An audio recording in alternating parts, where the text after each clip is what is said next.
Welcome to the 21st episode of the Honor Society, live from the No Sell Studios on the Ace Tavern, Acefield Retro. And as always, joined by my partner who's so full with honor, at Mullet.mania, Colton. What's up, dude? What's going on, Ace? Man, I just got this mullet touched up yesterday. Feeling very fresh, feeling very mania. Man, yeah, what a good show, man. And lucky you got to be there live for this one. Yeah, that's true. And then after a long night of dark tapings and then a long night of obviously a great Dynamite, the MJF day that was underway, and then honestly leading into ROH, it was a definitely different approach. There was no Rampage to consume, but it was awesome to see the ROH presentation in front from Long Island, New York. Hell yeah, man. Yeah, it was the first show back coming off of SUPERCARD of Honor. It did not disappoint. No, absolutely. And the pacing is interesting because seeing it happen in front of us, and this obviously they're only about 6 weeks in now of TV, and we're sitting here enjoying the product and seeing the production. It's a lot different than Dynamite. And I had been to a few Dynamites. I've been to Grand Slam twice now, and seeing how a presentation for AEW on television compared to the ROH presentation on television, it's worlds different. And I know, like, we always use WWE as the benchmark of how live shows are. There's so much downtime in WWE. AEW has less downtime, but compared to ROH, there's a lot of waiting around with those commercial breaks. You got guys in the ring, and when you saw Dynamite live, there's entrances, then commercials, and there's a lot of in between match stuff that you don't really realize when you're watching on TV. Yeah, absolutely, man. And I mean, even if it's a cool entrance, I mean, like I love the House of Black entrance, but man, if you got to sit through it for 3.5, 4 minutes, like you definitely feel it. You're like, all right, man, let's get this rolling. That was the example last night. They come out, they do their whole thing, and then you see them, they're setting up because the hard cam's going to be back on them sitting in the middle of the ring. And then when they notice it's back, because they had Brody and Buddy Matthews catering to the crowd because like people were really into seeing them, and they were like, waving to them. Brody was lifting his title, but as soon as they were back, counting them down, hard can, there's Malachi sitting crisscross applesauce in the middle of the ring, and then all of them looking badass. But I digress. Here we are. Let's make sure you guys plug the tavern, theturnbuckletavern.com. Go there, support us in any way you can. Like, subscribe, buy some shirts. You heard Chad on the flagship day. He might be retiring some shirts, so go out there to Pro Wrestling Tees and pick up the old school retro Honor Society shirt. Once it's gone, it's gone. But we got to get that new logo on a shirt. It's a good one, red and black. Yeah, I love that new logo, man. We definitely need to get it on a shirt, get it up on the site soon. All right, let's get into the scoop. We have some news to talk about with ROH, and once we see those 3 letters in the dirt sheets, we got to bring it to you.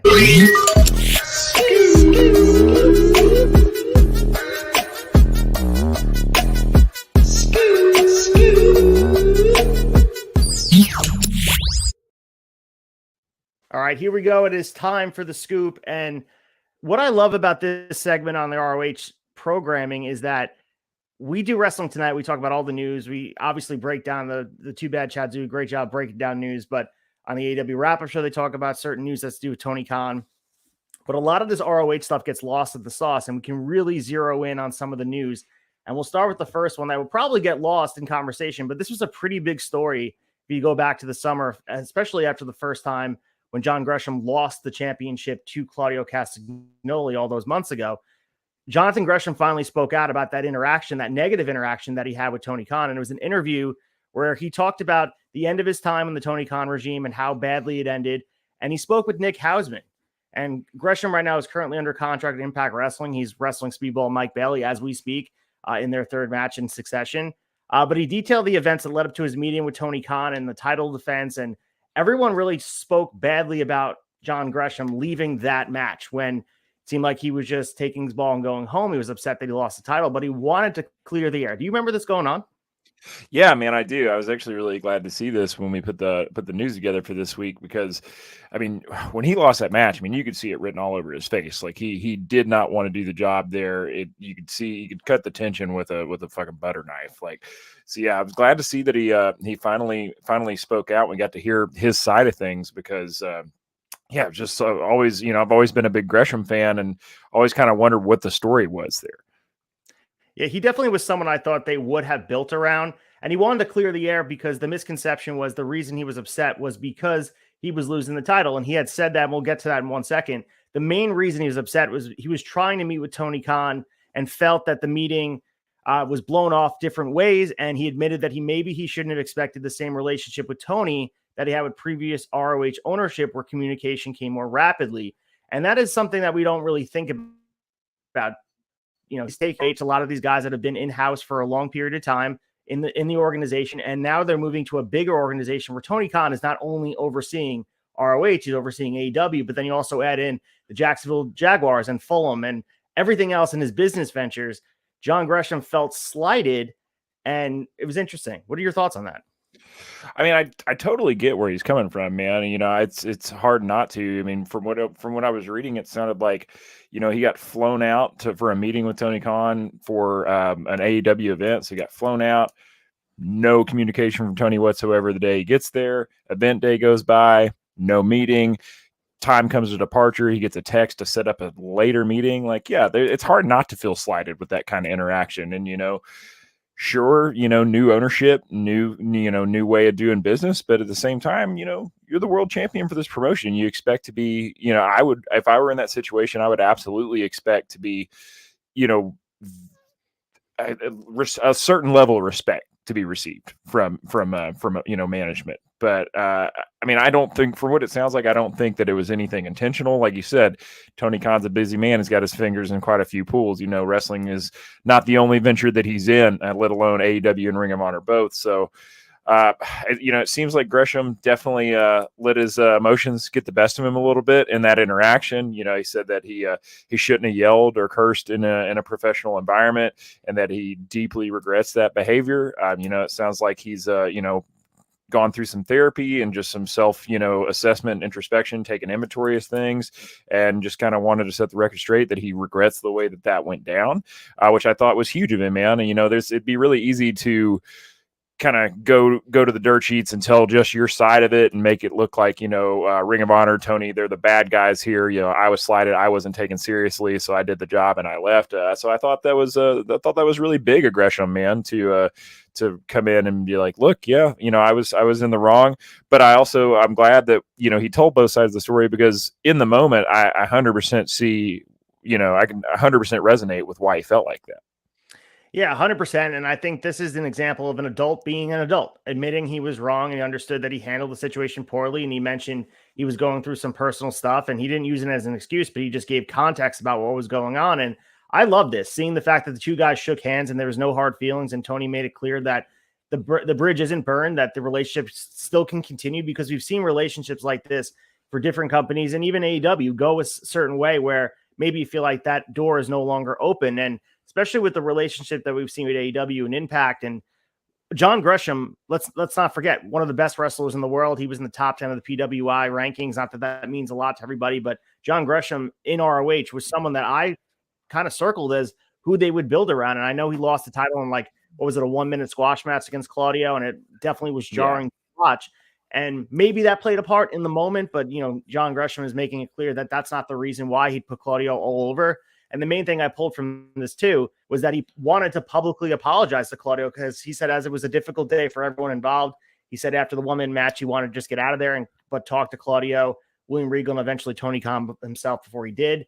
He knew that going into the conversation with Tony Khan, he was going to ask for his release. He was in a bad mental space, but he got himself help. He did the thing that he needed to do and find his inner peace. Now he's working at Impact. Seems like he's happier than ever. We saw him back on GCW. I'm just happy to see the dude happy, and that he's going out there and doing what's right by him. And he made amends, because people make mistakes, and sometimes you do things you regret. And now you got two guys in a room that are willing to do business again. And that opens the door again for John Gresham and other wrestlers, not going to name by name, can learn from this shit. Like, come on, own up to mistakes instead of digging yourself deeper by, not admitting you're wrong.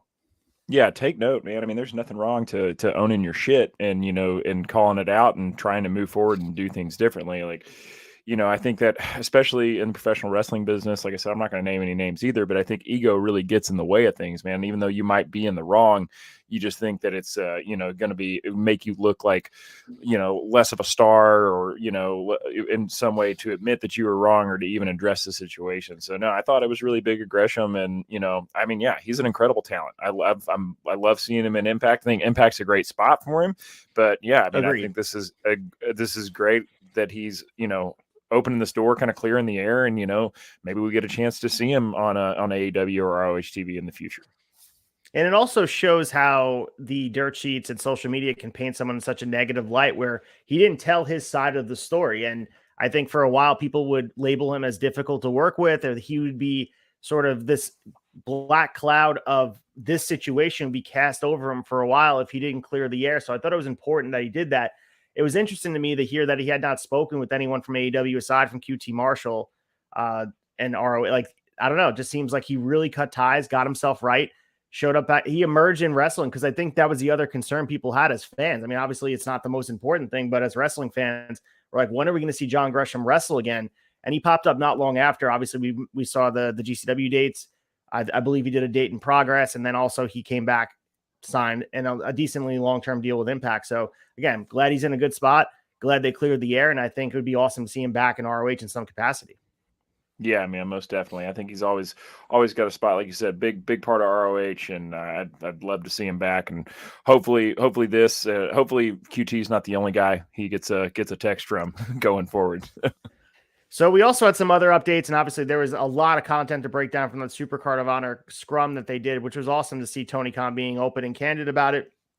And there's been all those memes about ROH Tony versus AEW Tony, and there's something very comfortable about Tony Khan in this ROH space. And I know it's just like a backdrop in these scrums. He feels like a little bit more comfortable and himself, and I'm not sure if I'm looking too far into it, but there seems to be this is where he thrives, building these super cards and finding dream matches and really catering to that diehard fan. It feels like when he's in this space, he really finds a way to, this is who he's always wanted to be, just creating dream matches that he himself as a diehard wrestling fan would want to see. And that's what ROH has been so far. Most definitely, man. And like, I mean, when I say this, I mean it in the most complimentary way possible. Like, it's a little bit of a simpler product. You know, it's a smaller, like Tony said, it's a smaller budget. It's, you know, it's geared towards diehard hardcore fans like Tony himself. And yeah, I think there's just a lot of pressure off of Tony Khan when he, you know, flips the switch into Ring of Honor mode versus AEW. You know, he's got, I guess probably, I mean, it's a smaller roster, smaller budget, less people to please. Yeah, he definitely seems, I don't think you're reading too much into it at all. He definitely seems much more comfortable. So the reason I bring this up is one of the big things that made headlines. And anytime you mention Goldberg by name, he's a free agent from WWE. And someone they had asked him at the scrum, will Goldberg ever appear in ROH? Which seems so crazy to think about. I'm thinking about the old places they would run 300 people with some folding chairs and some, you know, in a ballroom somewhere with Goldberg showing up. But then, you know, it had me thinking like, all right, well, maybe Goldberg potentially could be someone that they use to sell out this Wembley Stadium to get the casual fan to come. Has me spinning my wheels. But picturing Goldberg in ROH, funny enough, I mean, you saw a laugh from Tony Khan's face, and this was the quote.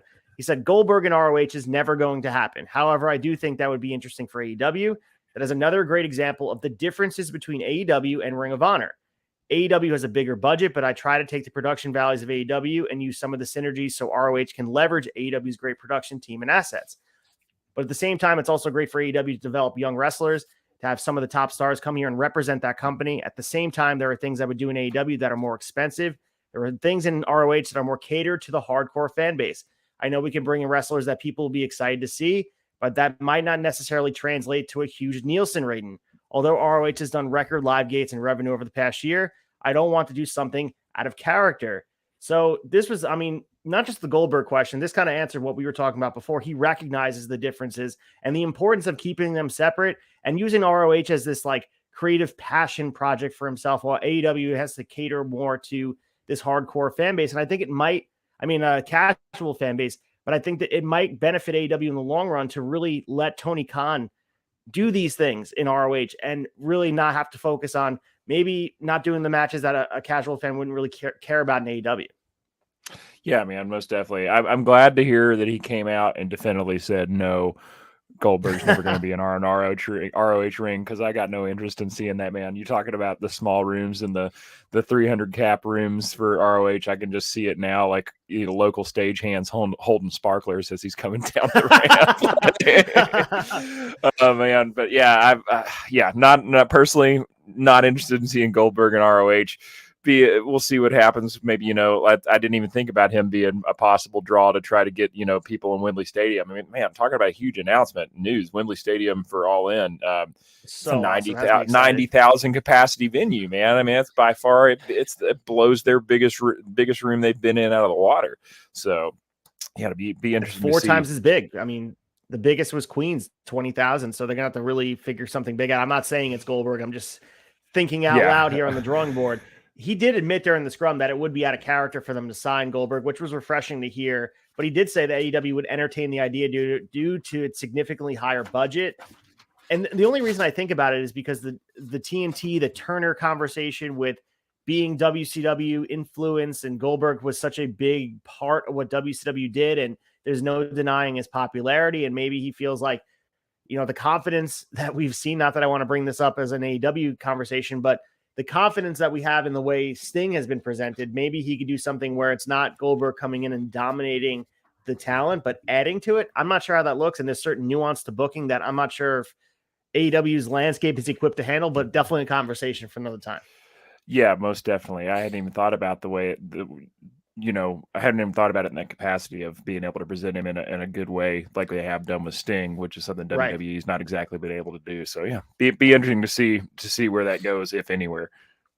So the final piece of news here was ROH SuperCard of Honor. To begin the show, we saw Nigel McGuinness return to commentary for ROH, and after being introduced by Bobby Cruz, he came out to a major ovation, and then he was officially noticed to ROH, part of the announced team. So Tony Khan took to Twitter talking about this, and he said, "Welcome back to ROH. Great to have you here in LA now at Ring of Honor SuperCard of Honor for this great pay-per-view event, calling the action with our great host." We know Nigel McGuinness is a huge piece to what ROH was and is. He began wrestling back in 1999, originally worked from Ring of Honor from 03 to 09. He is a top guy. I mean, we mentioned the matches he had with Bryan Danielson, but go down the list of everyone that's worked with Samoa Joe and Colt Cabana and Chris Daniels. He held the ROH World Title. He's a former ROH Pure Champion. He was forced to retire due to injury, and there's a really good documentary on Peacock about Nigel McGuinness's career because he was part of WWE UK and he was a personality in their background for a bit, so they had the intellectual rights to tell his story.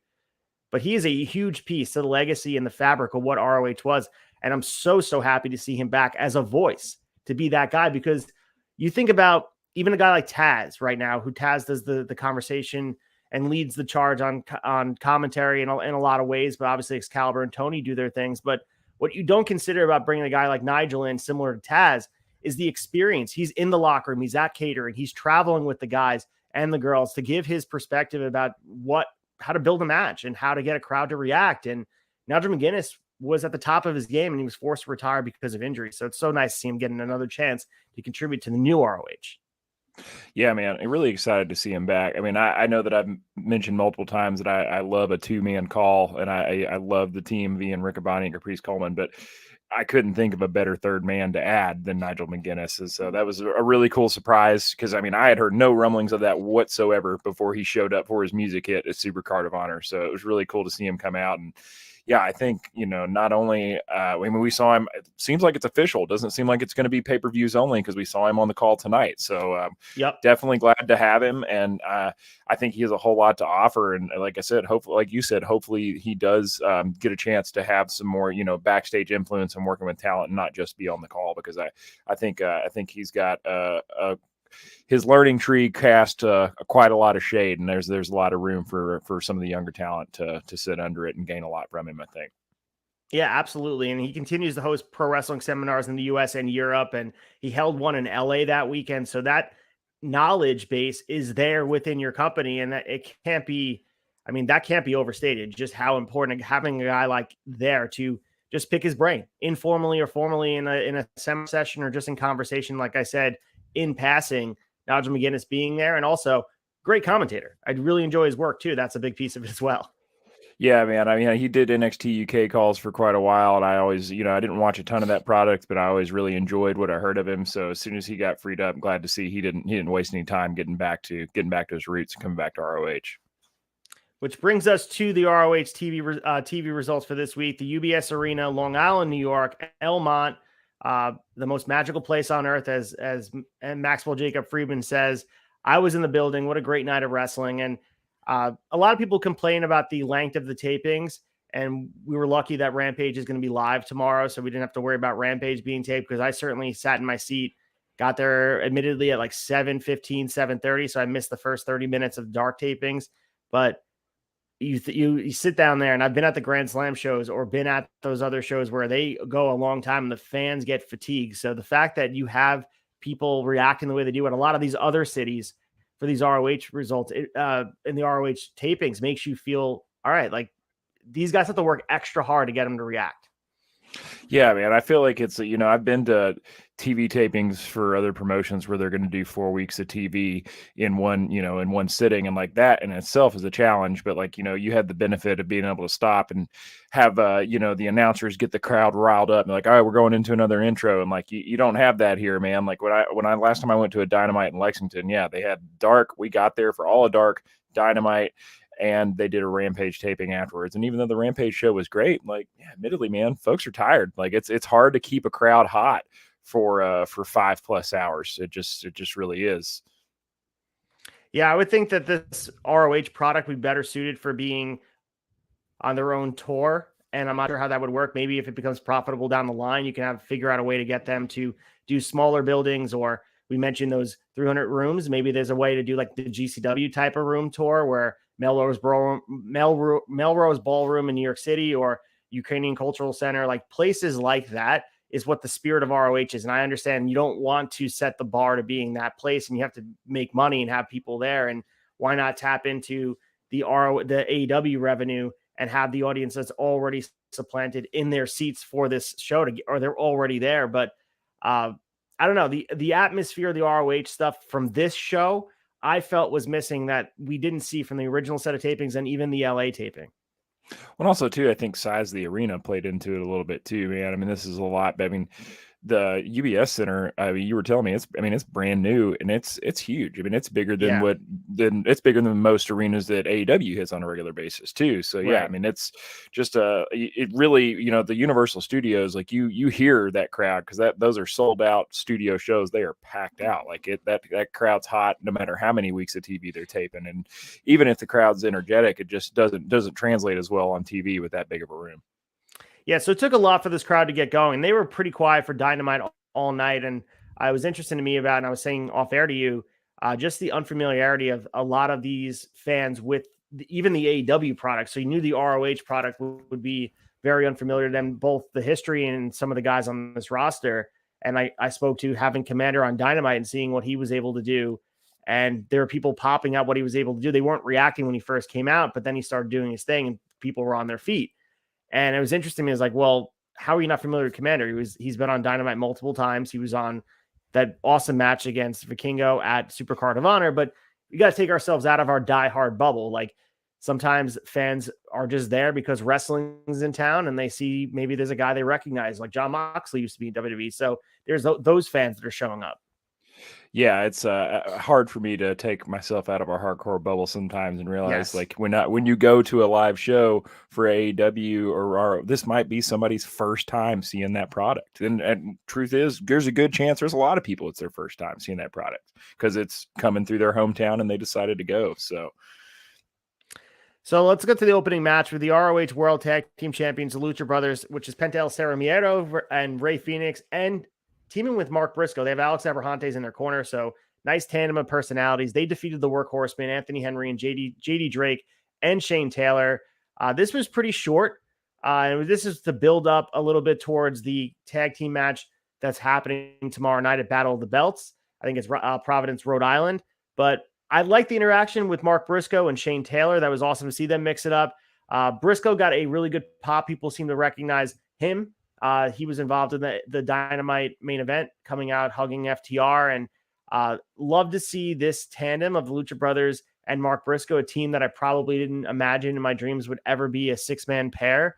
I thought this was a fun match. Obviously, the new champions got the win, and Mark Briscoe, but this is setting the tone for the Lucha Brothers, Powerhouse Hobbs, and QT Marshall later in the night. Well, tomorrow, I should say.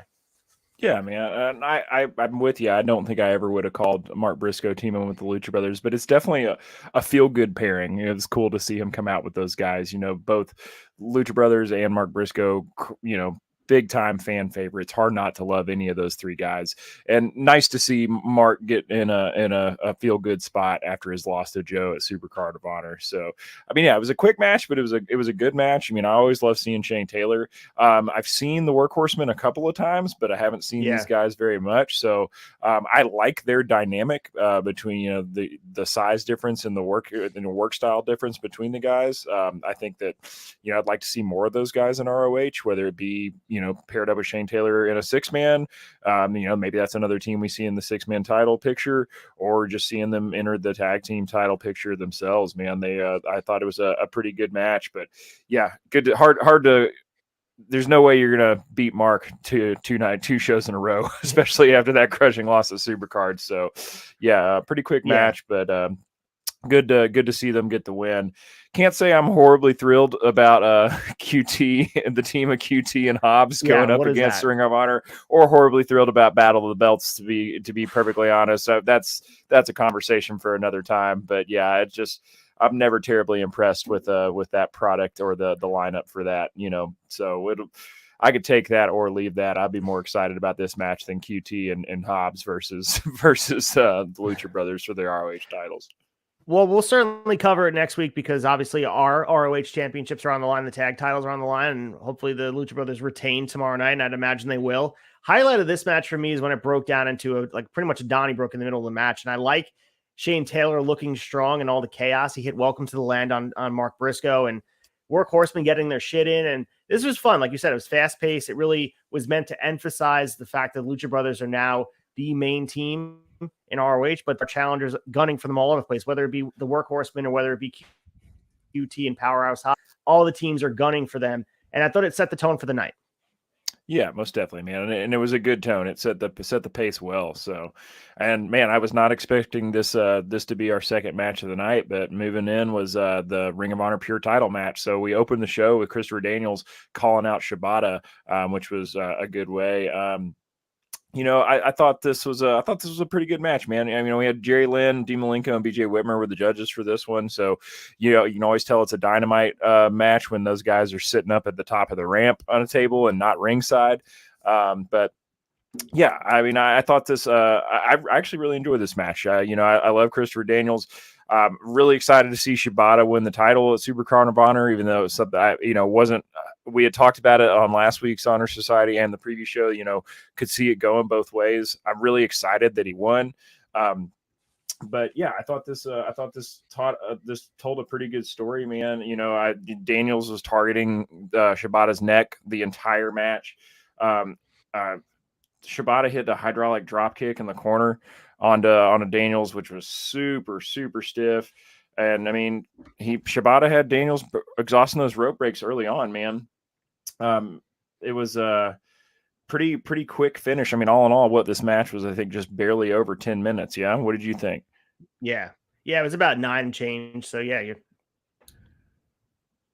But yeah, overall, I thought it was a fine match. I definitely wanted to see a pure title defense right after, coming straight up. I want to see as many. I'd love to see a pure title match every single week if we can, especially if Shibata's up to it.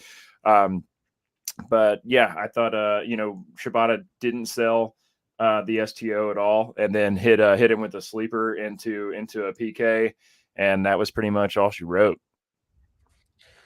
Yeah, I thought this was a good match as well. And I think that's similar to the conversation we just had prior. I think this is where having this following an AEW taping hurts it, because you have the casual audience, where a diehard audience would be losing their shit about seeing Shibata. As I was in my seat, I was so excited to see him in person, a legend in front of you. Chris Daniels as well.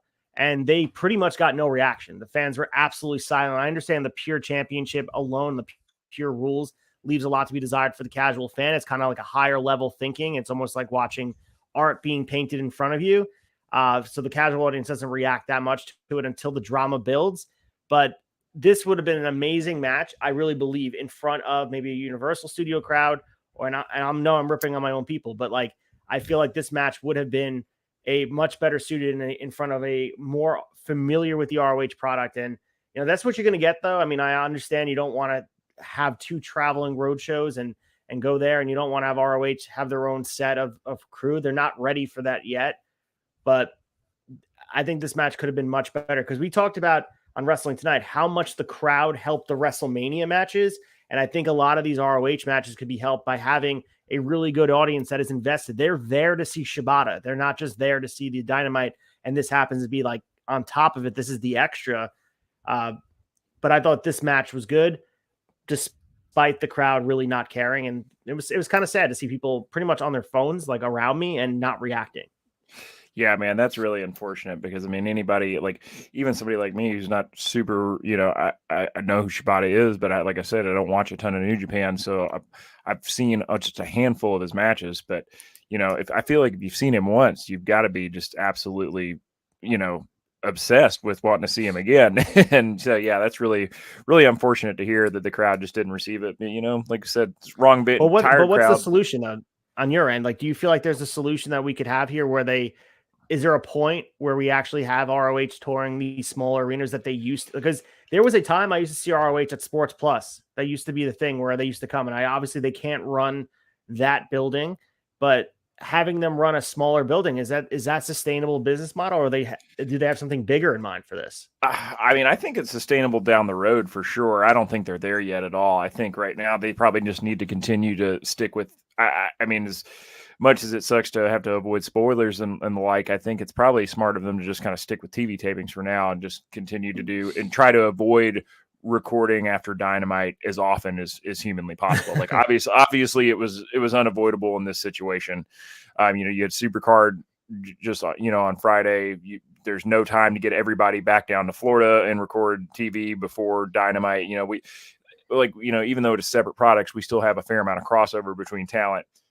And yeah, I think they could definitely go back to touring smaller venues, and I would think that would be the move initially. I don't think it's a good idea to try to make the jump to say the same size of rooms that AEW is doing immediately, because man, that's a lot of money you're spending. I mean, Tony said it, like we were talking about in the news, there is a significant budget difference between AEW and Ring of Honor, and I don't know if I feel like it would hurt the product if you try to stretch your resources too thin, especially with your production team.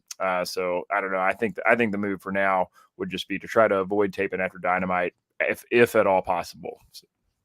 What I would really like is the same concept that WWF originally had with Shotgun Saturday Night, when they would run different nightclubs, and eventually stopped. They used to just start doing the demise of Shotgun Saturday Night was when they started taping it after Raw or before Raw, and like on the same wavelength with the same crowd. But what made Shotgun Saturday Night so good for the first few months was scouting out these small buildings with this really cool eclectic feel, like similar to what GCW does. When you watch a GCW show, half of the appeal is some of these buildings they run and the unique nature of in Detroit, or where they go to Ukrainian Cultural Center, or that you have these punk rock type of venues. And I think that could be something that ROH, and eventually, if they're willing to potentially take a little bit of a loss and not grow it to a national thing like AEW is, but have it really feed that niche, I think it could be a lot of fun to run buildings similar to like a GCW. And I know that niche has been filled, but that's the spirit of ROH. And like, how much would that really cost to have a production crew doing that in the same city? So say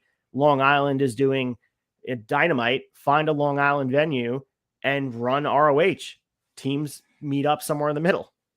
I love that idea, man. And I think it would give a lot more like visual personality to the product too, to like each week be a different venue that's got a lot of characters, a smaller place that's been around for a long time, seen some shit, like you said, some punk rock places. Yeah, I think because that's ROH, that could be really cool. That's what it is to me. Like that's what it is. Yeah, so 100%. So yeah, it definitely does.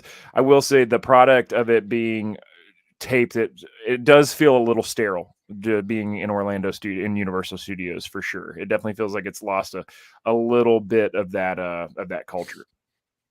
Tony, give me a call. I will help you navigate that and figure out a way to make it feel like ROH. But it's almost like doing, I don't know, like having a big budget band play a small venue where it feels standing room only. Maybe find a place that holds, there's a place at the Paramount called in Huntington called the Paramount. And I just saw the Wonder Years there. It probably holds, I don't know, 1,500 people, maybe, like if you really stretch it. But maybe just do 900 at a ring right in the middle of the dance floor. That would be the spot I would run when you're on Long Island for them. Like, I think that could be epic. They also run Stereo Garden in Patchogue, New York.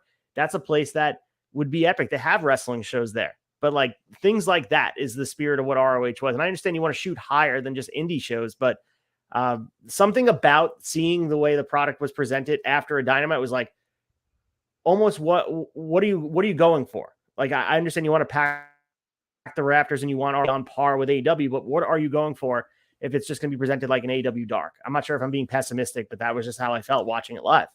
No, I think you're hitting the nail on the head, man, for sure. Because I mean, it's just like we said, it's for the most part, it's different fan bases. It's the difference between casual fans and hardcores. And yeah, I think you're right. Seeing it in smaller venues, unique to each location, would be very cool. So we have a backstage segment with Claudio Castagnoli being interviewed by Dasha Gonzalez. He was talking about his win over Eddie Kingston, saying that he did exactly what he said he would do, and he said he would defend the title against anyone who stepped up. Do we think, in your mind, do you think we're getting an Eddie Kingston program continuing right now for Death Before Dishonor in July, or are we moving away from Claudio? It's hard to say, man. I think that Claudio kind of, and I think it was intentional that he kind of left it open-ended tonight, but he still did manage to get in a little dig there at Eddie. Like, he said how, Eddie, what he called imploded again, like he always does after the match, where he grabbed the mic, he's, started cursing. He's like, we can't air any of that. You can't write about any of that. So I don't think it's step. I think there's more. I think there's another chapter or two between Eddie and Claudio, and I hope that it's not just put on the back burner and we get to see it. I think we need to see more of it before the show in July. So I'm hoping that that's what that little dig was breadcrumbs for that. But we didn't hear anything from Eddie for the rest of the show, so they get left it open. So which is good. I like to not be able to predict everything. Yeah, I agree with that. So outside of the main event, this was the hottest the crowd was the whole night because of Ortiz being involved. And it was the ROH 6-man tag team champion, Brian Cage, with Prince Nana in his corner, taking on Ortiz.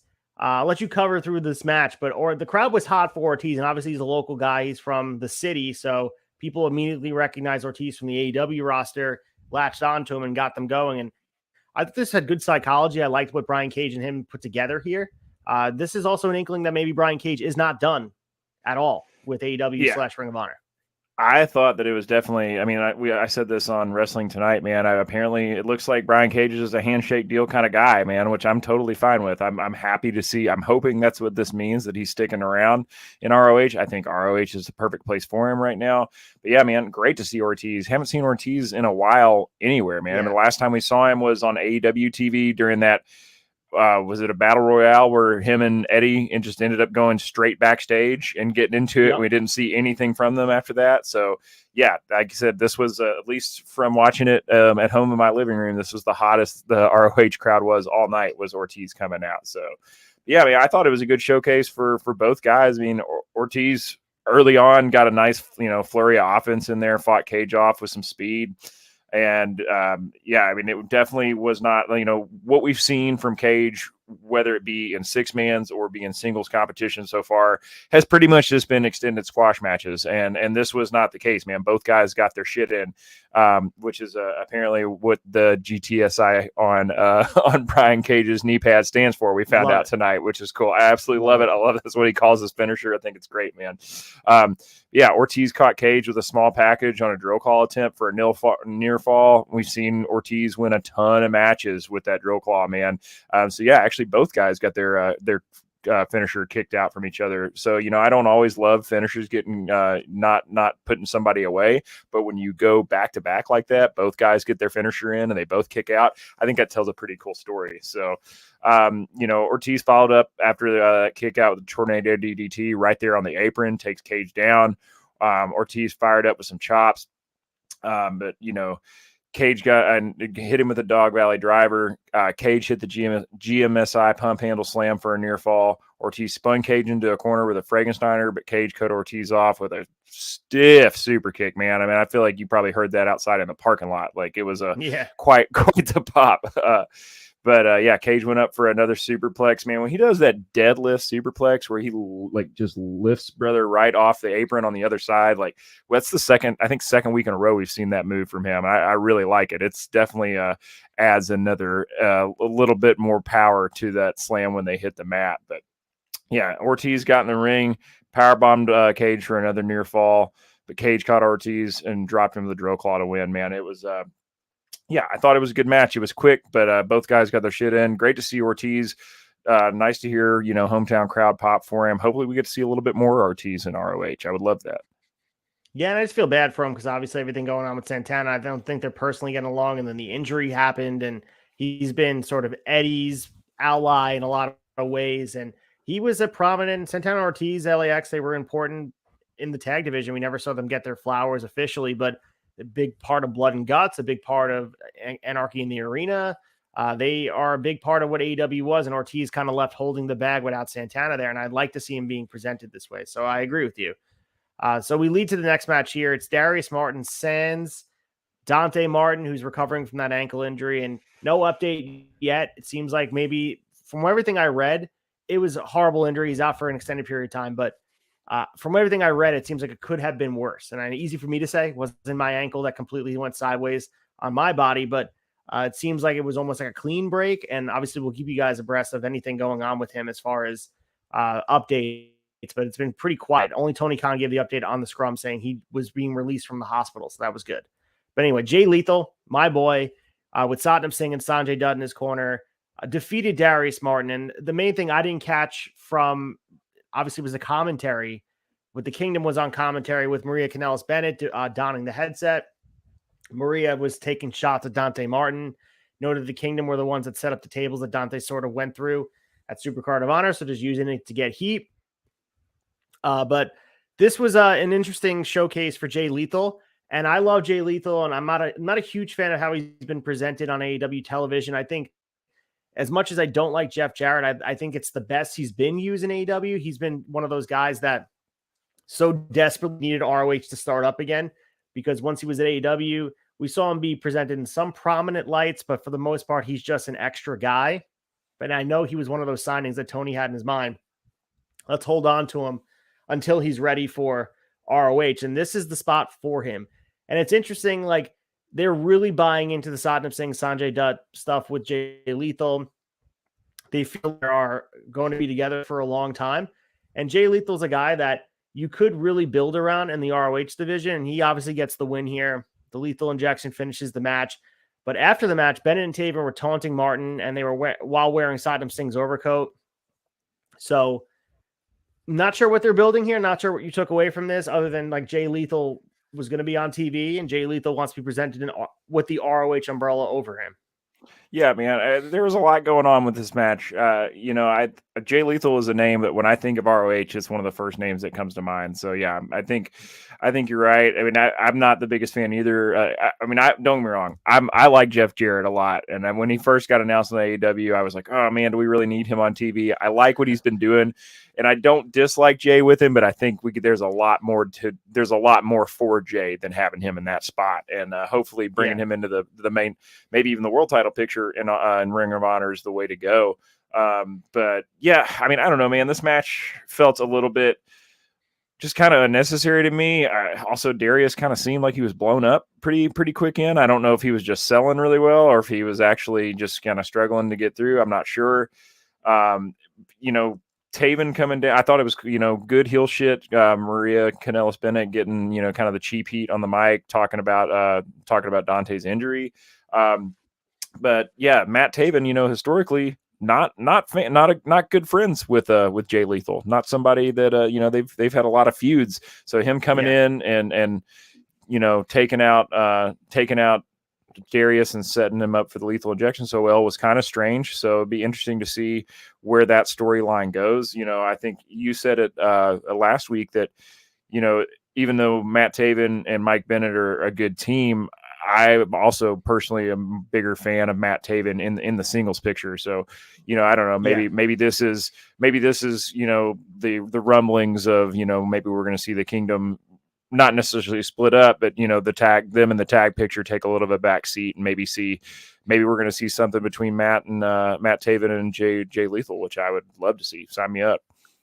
Yeah, and I think going forward, recognizing guys that have the lineage of being ROH champions, like a Dalton Castle, like a Matt Taven, is important to stack up your main event. It doesn't only have to be guys like Claudio and Eddie Kingston and guys at the top of the card that have established themselves elsewhere. Like sometimes it's okay to have guys that are main eventers from ROH, and that can really raise the product, because if you get Matt Taven built up enough and people on this scale of an audience can recognize him as the main eventer that he was presented as, even guys like Roosh, Bandito, those guys were, even though in the AEW world they've been presented as mid-carders, they are main eventers in ROH. Former world champion, that means a lot. So even a guy like Jay Lethal, that means a lot for him to be involved in this, and it's for them to be presented in a positive way and having a main feud. Maybe it's going to be Taven and Lethal, but my thing is I want meaningful matches for these guys at the top of the card and really establish a guy like Dalton Castle, a guy like Matt Taven, that the ROH brand can present their main eventers at the same level as the AEW main eventers. And I'm not sure how that gets done, especially with the crossover, but I want the ROH guys at the top of the card to feel as important. So I'm not sure how we get there, especially with, when we look at New Japan Pro Wrestling, their main eventers feel like main eventers when they go to AEW. That's because it's like handshake deal. Gato wants to make sure his guys are getting their shit in and making sure they're being done right by as far as booking goes. But for here, you own both companies. So to establish, it's going to be interesting over the course of the next 6-7 months, establishing what the main event really looks like and how they're presented as equivalent to the AEW roster. Is Jay Lethal and a guy like Matt Taven going to be looked at as equivalent to a Kenny Omega, Jon Moxley, MJF? Because if that's not, ROH is being looked at as developmental, and that's not what Tony said he wants it to be. Right, and that's not what any of us want it to be. And I don't think it doesn't feel like that right now. But like you said, it's going to take it's going to take 6 or 7 months to like solidify that and put that where it needs to be. But yeah, man, I mean, Matt Taven, look at it, man. The guy's got main event written all over him wherever he lands. Like I think I don't want to see him in a tag team for very much longer. So we lead to our next match here. It's the Infantry, Carly Bravo and Sean Dean. Again, Sean Dean undefeated against MJF. Defeated La Faction Ingobernable, which is Jalisco and Roos, with Jose the Assistant and Preston Vance. This was interesting because of not what I expected in this match, if you want to go through it. Yeah, man, not necessarily either. I saw this coming out and I expected it would pretty much be, an extended squash, but, Sean Dean kicked it off with Jalisco.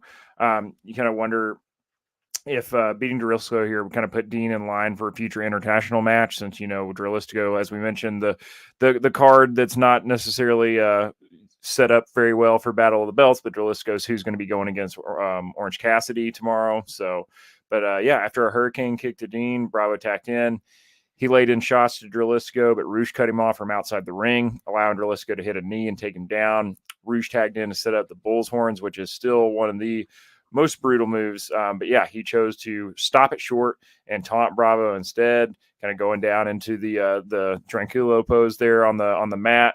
But yeah, after taking out Dean, Jalisco pinned Bravo with a double underhook codebreaker, man. So yeah, this was I'm excited to see the Infantry again. I like these guys. But yeah, they didn't necessarily get a chance to get a whole lot of stuff in here.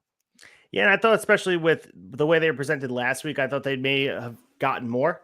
But at the same time, they want to set up Roosh as, and Orange Cassidy too, is Jalisco being a contender to this international championship at Battle of the Belts. And though it's been built up in a shitty way, it's one of those things where people, like, you want to believe that Jalisco has a chance, which we all know he doesn't, but that's the game we're playing here with Battle of the Belts. And that's what happens when you're presenting it at this less than stellar level. The tag titles were on the line at the end of Dynamite.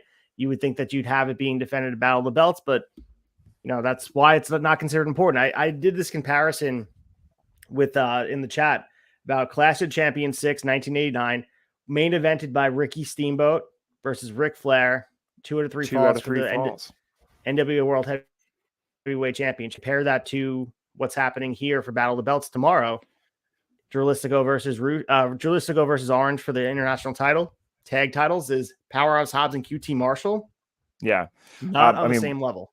TBS title, don't get me wrong, much as I love Billy Starks, local legend around here in Louisville, but we all know she's not gonna be the one to give Jade her first loss and take the TBS title, right. man. I mean, yeah, it's just, you think when they first introduced this concept, I thought it was going to be like a Clash of the Champions style show, and it just hasn't. I mean, this is the 6th one that we're coming up on? Is that right? Is this Battle of the Belt 6? This is number 6, yep. Mm-hmm. I haven't seen a single one that's come fucking close to feeling like a Clash of the Champions card, man. No, you're right.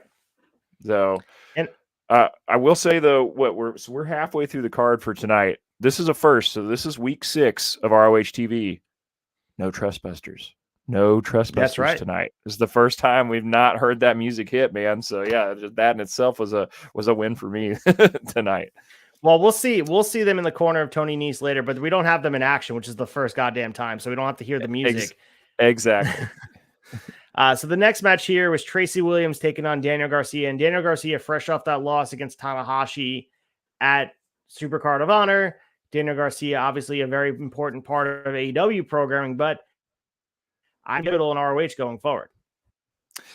Yeah, this is the second time in a week that we've seen him on ROH programming since SUPERCARD. And I mean, I've said it before, I'll say it again, man. I'm a huge Daniel Garcia fan. I just absolutely love the guy. I think he's got a great future in this business. This was another match that I thought, if put in front of the right crowd, people would have been really, really hot for. I think that this is, I love Hot Sauce Tracy Williams as well. I thought this, was, when I first saw it come out, it's like, this could be a contender for match of the night for sure. So, I mean, it was a good match. I mean, it was quick, but, early on, Tracy got a shit in, kind of controlled Garcia on the mat, as crowd chanted, Garcia's job title at him as sports entertainer. Garcia hit a really brutal throat thrust to Tracy and sent him into the ropes.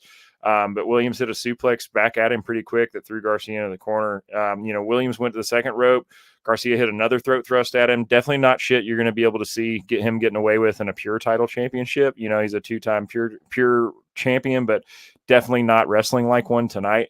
Right. Did I hear correctly? I sounded like I heard like a faint chant for tables from the crowd. Did you hear that? Did that happen here?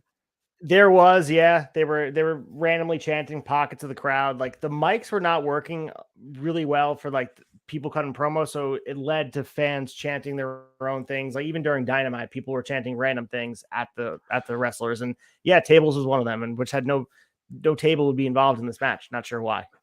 Right. And Garcia, I mean, he leaned into it pretty good and just started kind of healing off in the crowd pretty well here. He jumped through the ropes, went to the barricade, and just, flipped the crowd off. So, he's definitely solidifying himself as a heel. He doesn't seem like he's putting any inklings of him making a turn to be a babyface anytime soon, which is fine. He's going to work either way. So Tracy fought back, landed a high angle backdrop suplex, hit a DDT on the turnbuckle, which is one of his signature moves. He went for it a couple times, finally got it, and then a lariat before locking in a face lock. But Garcia got to the ropes with his leg. Garcia's not a super long dude, man. He used a lot of core strength to throw his body up and get that leg to the rope, which was just speaks to his, his athleticism. After a scramble position, Garcia hit a lifting code breaker style move and scored the win. So, yeah, I didn't think it was going to be very long before we saw Daniel Garcia get his win back after taking the loss at SUPERCARD. So, yeah, I think there's a place for us to still see Daniel Garcia on weekly TV with AEW and the JAS, but I think it would be really great to see him to continue to be molded and get his shit in and kind of develop as a singles competitor on ROH. I think he's definitely ROH is a good spot for him. So the next match here is quick. It was an extended squash match for a face. So it's very interesting to see how they do this with faces. And Willow Nightingale defeated Notorious Mimi. If you guys remember her at Sloan Jacobs in NXT, I actually worked a show with her not too long ago at VPW. So she's been making her rounds in the Northeast. I'm sure was here doing that as well. And Willow Nightingale got the win here. I mean, she caught her with the pounce, hit the babe with the powerbomb for the quick win. Not much. I mean, Mimi caught a kick and rolled Nightingale for a 1. That was the only thing she got, and that was pretty much it. So this was just showcase for Willow. Not much more here. this is just, again, Willow is one of the important women they're building around in ROH. Yeah, I was kind of hoping that Willow would get a little bit more time in with it being hometown for her, so I thought that was a little bit unfortunate, but she goes over. It's a squash, she looked great. Her gear was awesome. And, she's infectious, man. She comes in. I think was there at least a little crowd pop on your end there being live when she came out? Yeah. Cause it came through on the TV a bit. Like she really is, like her charisma is infectious. When you hear the music pop and see her, how she comes out, and obviously she's local to the area, and everyone here, if you're familiar with, Willow Nightingale and you're familiar about her roots, NYWC, and she's huge in this area. So, of course, but even if you didn't know her, I think that's the kind of the appeal to her right now, is that her music hits, the Titantron or the Contron shows her graphics, and she's energetic, and she comes out, and it's hard not to smile when she's in the ring, whether she's wrestling or making her entrance. Yeah, most definitely, man. Yeah, just wish she could have gotten a little bit more time with it being a hometown show for her, but yeah, I digress. So we have the next match here, and this was another squash match. The returning Righteous that we saw in the 0 hour show. That was in the 0 hour, right? Prior to the show. Yeah, sure enough. So Dutch and Vincent are now back with ROH. There was a lot of rumors that they'd be involved in the new Wyatt family in WWE, but they weren't there. The Righteous, who great tag team, have a really good aesthetic to them. They were involved in Death Before Dishonor, like they were just part of. They were just here, so now they're back. They defeated even Steven Azor and Steve Somerset. They are guys I'm familiar with as well. Creative Pro Wrestling, Victory Pro Wrestling. They were here and did their stuff, but again, this was enhancement for the Righteous to be like, hey, we're back, we're establishing dominance, and we are not going anywhere. So Dutch hit a boss man slam. Vincent followed up with a top rope senton, and then hit the Autumn Sunshine. Lights out, match over. Awesome to see Dutch and Vincent back. I'm a big fan of them. I'm so fucking glad the Righteous are back, man. They are one of my favorite parts of ROH. I'm really, really stoked. I had heard the rumors they might end up being with the new Wyatt family, and WWE just does a bad job of. They do a decent job of setting up Bray Wyatt stories, but a bad job of paying them off. So I was really hoping that's not where they were headed. So glad to see them back. Like we said, we saw them in the 0 hour SUPERCARD of Honor. They kind of did a stare down with Stu Grayson. So hopefully that means that we're getting some Dark Order coming to ROH too, because I think that could be really great. So we lead into the next match here, and this was a little bit more competitive than the last two matches. Konosuke Takeshita defeated Tony Nese and the aforementioned Trustbusters in the corner, Ari Daivari, Josh Woods, and Mark Sterling. This was awesome. Tony Nese, another local guy here, NYWC. He's been pretty much a staple in AEW for a bit here. And really nice showing for both guys, and Takeshita continues to grow. I love what Takeshi's bringing to the table, and to look at the growth we've seen from Takeshita since he first came on the scene in AEW. To really, he came over from DDT for a little cup of coffee here. Tony Khan loved what he was doing, and rightfully so, but we've seen a lot of growth, and the fans definitely recognize what he's doing. They recognize him as a face that potentially could be the future of the AEW main event. But this was a really good match, I thought, with Nese being the veteran of the match and Takeshita being the young guy, not understanding some of the tactics that Nese was using, and especially with Tony Nese playing the heel. I thought it really vibed well, and Takeshita having to get involved with the varsity athletes and take them out, and Takeshita going outside, to cut them off and make sure that they're not getting involved. What I really liked was Takeshita hitting the finish with the chaos theory, that rolling German suplex. So impressive. We saw most recently Chad Gable used it against Braun Strowman at WrestleMania, but that's an impressive move that takes a lot of core strength. And Takeshita right now, if you look at his record, he's beaten all three varsity athletes in ROH right now. So I don't know if you see Takeshita as being an ROH guy, AEW guy, a mix of both. I think probably a mix of both, but I think for the foreseeable future, I see him as being an ROH guy for sure, man. I'm loving Takeshita. He gets better every time that he steps into the ring. And yeah, man, I had the same note that finish Chaos Theory into the surplex to bridge for the pin was just absolutely awesome, man. This match at this point was match of the night for me at this point in the card. I really, really enjoyed it. I loved the heel entrance from Tony Nese, where obviously Ari Daivari had paid off Bobby Cruz to talk about how Tony Nese was from Long Island, but got out of this dump as soon as he could. So yeah, I just, from top to bottom, storytelling and work in the ring, I just thought it was absolutely incredible, man. But yeah, I think he's I know the reason I say kind of bridge between both promotions is because, you know, they keep referencing the fact that Don Callis has been scouting him. And so I don't know if he's planning on kind of bringing him into the fold with Kenny or what's going on there. But I think there's a lot of opportunity for him to do really, really well as a singles in ROH, and maybe even potentially be in the world title picture sooner rather than later. So yeah, I think I'd like to see a whole lot more of him in ROH personally before moving on to AEW. Yeah, one of the brightest young wrestlers in all of wrestling, not just AEW, but all across wrestling. And it's been refreshing to see him getting wins, but because for so long he'd be in these competitive matches in AEW where, of course, he's getting his shine, going against Jon Moxley, going against guys that he really had no business beating. See him get his chance to potentially get bigger wins. And we've seen him getting wins in AEW now, but it's becoming more of the norm. And it's no longer like he's that rookie that just came up short. It seems like he's a guy they're putting some momentum behind and pointing case right here. And maybe it's going to be TV title, maybe it's going to be the world title, but Takeshita definitely has a place to be involved in some main storyline. And I'm excited for it because I really think the Don Callis piece is going to work out. Like you mentioned, I think the Don Callis thing is not finished being told. If it means that Kenny Omega is not going to stay with Don Callis, or it might be a Paul Heyman situation where he's just managing both, like a Heenan family. But I think Takeshita could really benefit from having a mouthpiece, and not just a mouthpiece, one of the best talkers in all of wrestling. Would be amazing to have Takeshita have him cutting promos for him.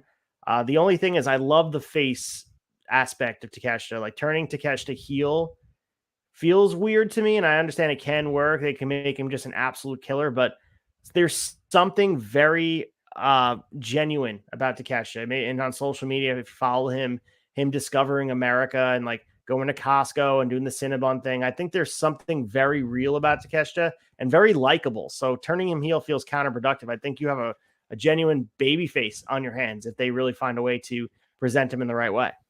Yeah, very genuine and pure baby face. I it could work, but it would break my heart to see him turn heel anytime soon. Yeah. So we go to the main event, and this was a really solid main event. It was Athena versus Mia Yamashita for the ROH Women's Championship. This got the crowd going. It took a little bit for the ROH crowd on Long Island to get going, but you couldn't help but react to the heavy offense on both ends here. And they've been building this match up a bit throughout, ROH. And I think Athena's run so far has been epic. And we talked about this after SUPERCARD of Honor, her ability to raise what it means to be a defending champion. She goes out there and continues to have these quality matches and set the bar for women, not just in ROH, but AEW and across the board. I love what she was doing. This was every bit of a main event that you could ask for. There was a lot of near falls. There was high spots. There was the biggest thing for me was hard hitting. And that's been the theme for Athena matches every single week. There's been absolute stiff offense and believable conflict between the babyface and this formidable heel in Athena. Yeah, man, I thought this was a killer main event. I thought this could easily have been a main event on any ROH pay-per-view. I thought it was and as far as an opponent goes, I thought Yamashita was probably the most formidable and hard-hitting opponent that we've seen Athena have so far since she's had this run. So yeah, I thought it was a fantastic match. Thought it was a good showcase for both of them. Only complaint I have about it is, they spend a lot of time outside of the ring. We have this 20 count in ROH where we have versus, in AEW, WWE, we have a 10 count. And, Mike Posey just chose not to utilize it because nobody wanted to see this end in an count out. I would have liked to seen the 20 count used and just get them back in the ring just a little. You can still tell that story and get them back in the ring a little bit faster. But like I said, that's my only complaint.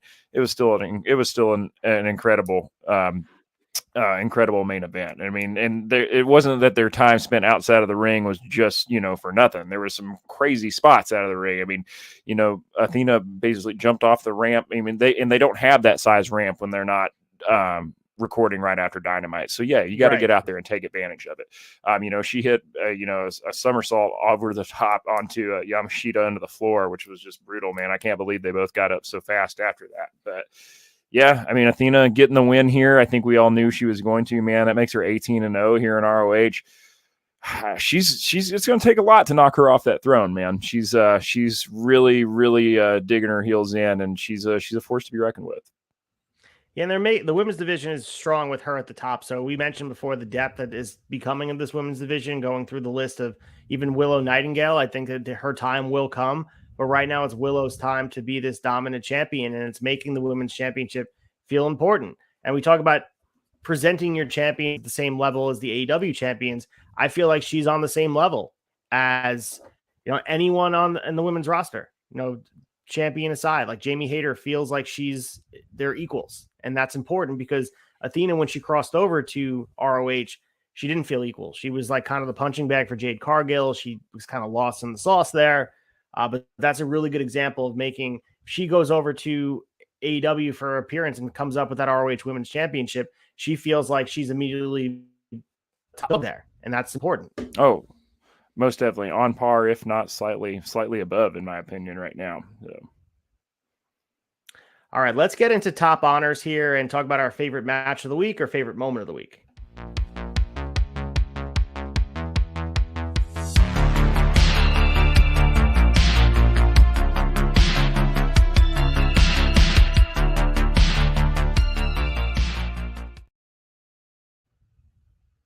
Top honors, Colton. I know this was a tough one this week, and there's two in my mind that could have been match of the night, but what was yours? Dude, it was a close one, but top honors for me has got to go to Takeshita versus Tony Nese, man.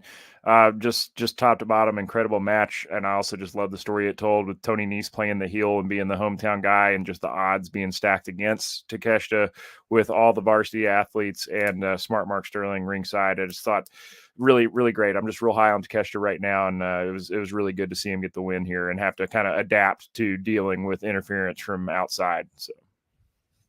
Yeah, I love that match too, but I'm going to go with the women's championship. And again, Athena continues to have my stamp of approval. She continues to prove doubters wrong and prove that she is a main event level talent, maybe a main event level talent that WWE didn't see in her. But she is absolutely every bit as advertised, and she's really fitting this aesthetic. And maybe it was a happy accident on an AEW Dark where they tapped into her beating up that enhancement talent, but they've really unlocked something in her as far as presentation goes. And she continues to elevate all her opponents, and the matches are must see, and title feels like it's being elevated, and that's all you can ask for. So this was stellar. This was great to any ROH show, if not any other show on television. Yeah, it was a really solid main event, man. Like I said, could have been main event on any pay-per-view that we're seeing from any promotion. All right, let's get into my mentions. I have a match I want to recommend to you, and I think you're going to really like it.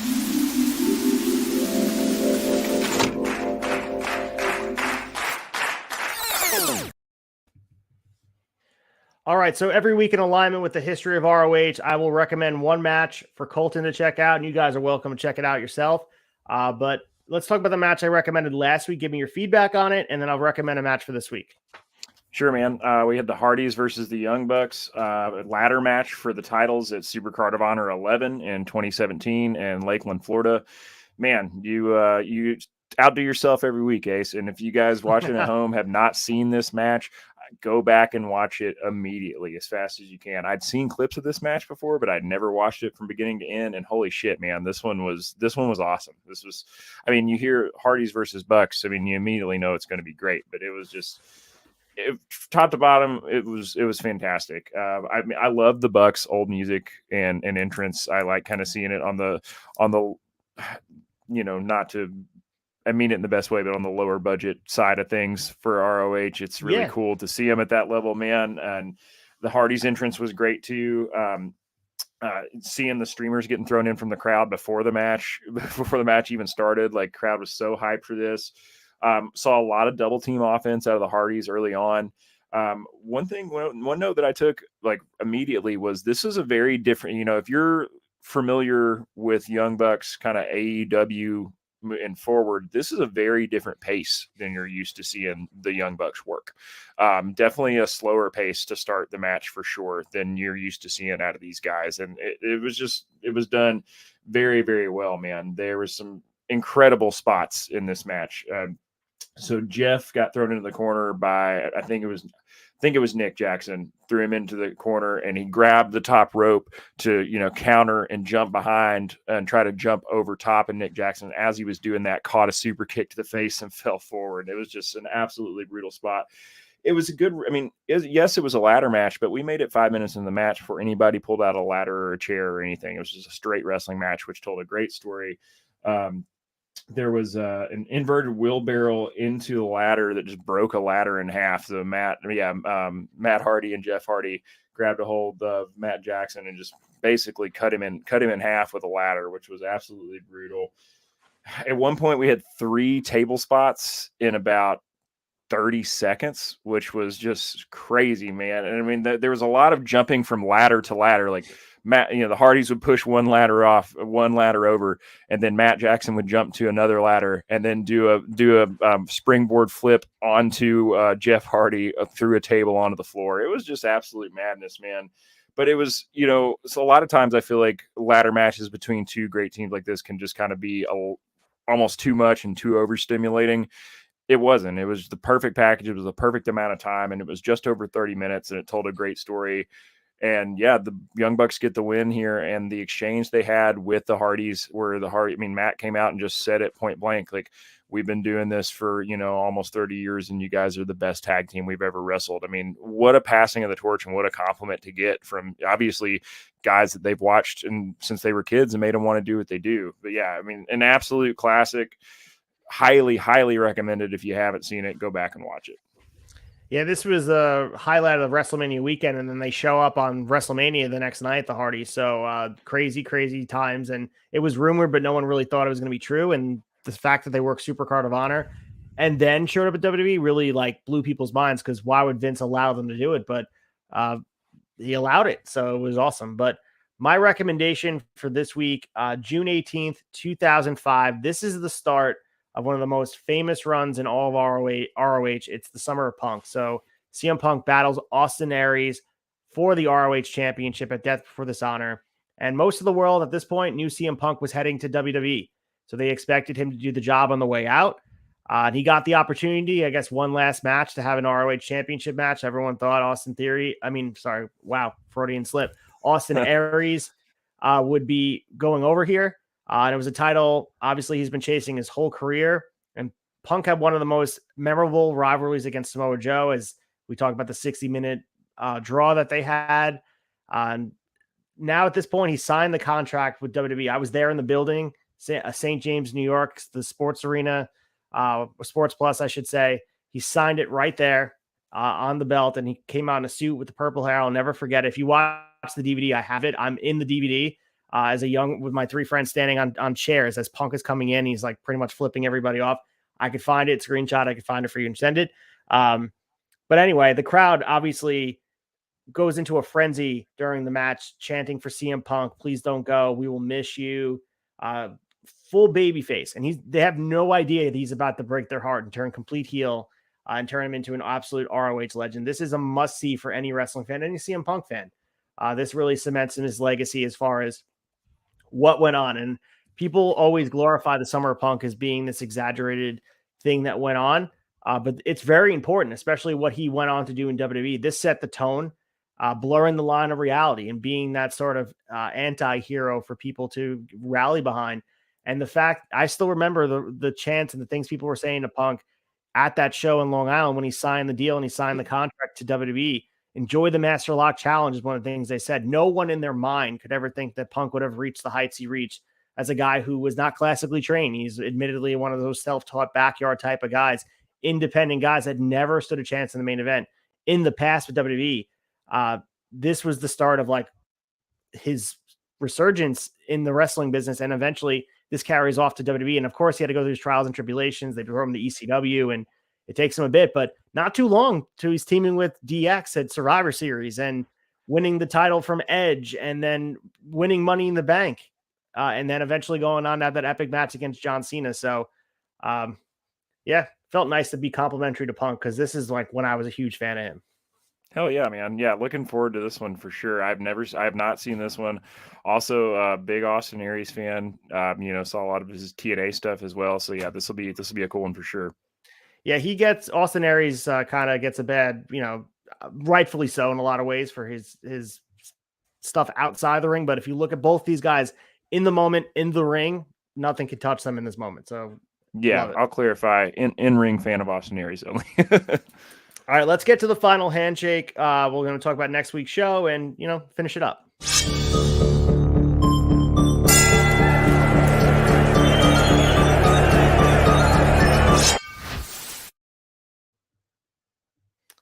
All right, next week's show will be Thursday, 10:10 p.m., a little bit after, depending on, because this week is airing a little bit after 10:10 because I got to set up the stream. I'll be airing for 4/13. Believe it or not, we're already midway through April. We're going to be talking about all the things happening, latest news in ROH, things building up towards Death Before Dishonor. But quickly, Colton, get your shit in. Talk about what's been going on in the debate at Mullet.mania, that fresh mullet. What's going on? Hey, man, got a fresh mullet coming up for the summer, man, or for the spring months here in Kentucky. It's finally warming up out here. Tom's back on the debate. I haven't been on the debate the last couple of weeks, but yeah, please check out the debate. Check out turnbuckletavern.com. Like, subscribe, YouTube, Instagram, Spotify, Apple, everywhere. Debate drops, audio drops on Monday mornings on Apple and Spotify, and video drops on YouTube on Sunday nights at 7. So please go check it out. The Instagram for Tavern has been blowing up. We really appreciate the love, guys. Been gaining a lot of followers. So yeah, please keep liking, subscribing, and sharing stuff. Send it to your friends. Yeah, we absolutely love all the support we're getting, guys. Please keep it coming. Yeah, quickly, guys, check out Shot Nostalgia tomorrow. I am solo, so keep me company and check out the show. And we're talking about 3 different Raws in 1998 as we do the go home show for King of the Ring 1998. Next week, we'll be covering that famous match, Mankind going off the Hell in a Cell and Undertaker tossing him over, and then, man, the craziness that goes into it. The first blood match with Kane and Stone Cold Steve Austin. Kane is champion for one night. Absolute chaos in the Vince Russo era. And also, buy tickets to Remarkable Wrestling Cream of the Crop 2 is going to be happening April 22nd. I'll be ring announcing. Don't want to miss that. It'll be Coram, New York. Check it out. VPW next week. I have a table. So if you guys can check Blood, Sweat, and 17 Years, I'll be there with Turnbuckle Tavern giving out stickers, all that stuff. So I'll hype it up next week, but make sure you guys come and say hi. That's pretty much all I got. But so until next week, guys, for Eastfield Retro, for Colton, as always, abide by the code of honor. See you guys next week.